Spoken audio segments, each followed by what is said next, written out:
Aujourd'hui, nous allons voir un cours sur comment on peut décrire un tableau en anglais. Donc là, on va imaginer que c'est notre tableau. La première chose à savoir, c'est déjà, quand on parle de la gauche, on dit on the left. Si on veut dire à droite, on dira on the right. Ça, on va essayer de retenir ça. Ensuite, si je veux parler du haut du tableau, je vais dire at the top. Top, le haut. At the bottom. Là, bottom, c'est le bas. Maintenant, on va rentrer dans du vocabulaire un peu plus spécifique.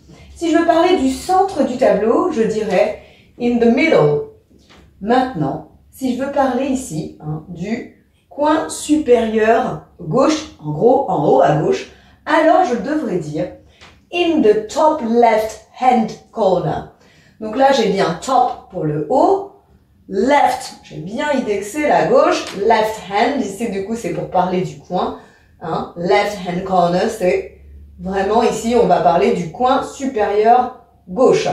Si je veux parler de cette partie ici, je dirais in the bottom left hand corner. Bottom, le bas, left, je reconnais bien ma gauche, mais attention, ici c'est en composé, left hand corner. Je parle bien de ce coin. Si je veux parler de cette partie, je dirais in the top right hand corner. Et maintenant, si je veux terminer par celle-ci, je dirais in the bottom right hand corner.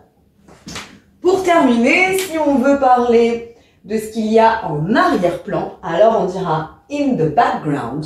Et si on veut parler de ce qu'il y a au premier plan, on dira in the foreground. On fait attention aux petites prépositions. Si je veux dire en haut, c'est bien at. Si je veux parler du milieu, in. Après, si je veux parler des coins, comme ça, in également.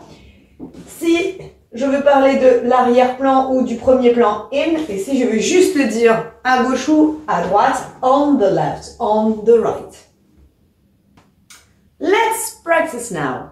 Tu peux regarder le tableau qui s'appelle Nighthawks et qui a été peint par Edward Hopper. Hopper est un peintre américain qui est connu parce qu'il fait partie d'un mouvement qui s'appelle le réalisme américain. Alors maintenant, à partir du tableau, eh bien, on va essayer de remplir avec les mots on the right, in the middle, on the top left hand corner. Are you ready? Donc, à partir de ce tableau, quel mot je mets ici pour dire cela? I can see a man from behind. He is wearing a hat. Alors, d'après toi, par rapport au tableau, on met effectivement ici sur le milieu du tableau, in the middle.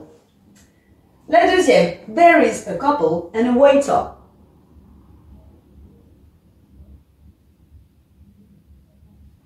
Là, on est toujours au milieu, mais sur la droite. Donc là, on the right, there is a couple and a waiter.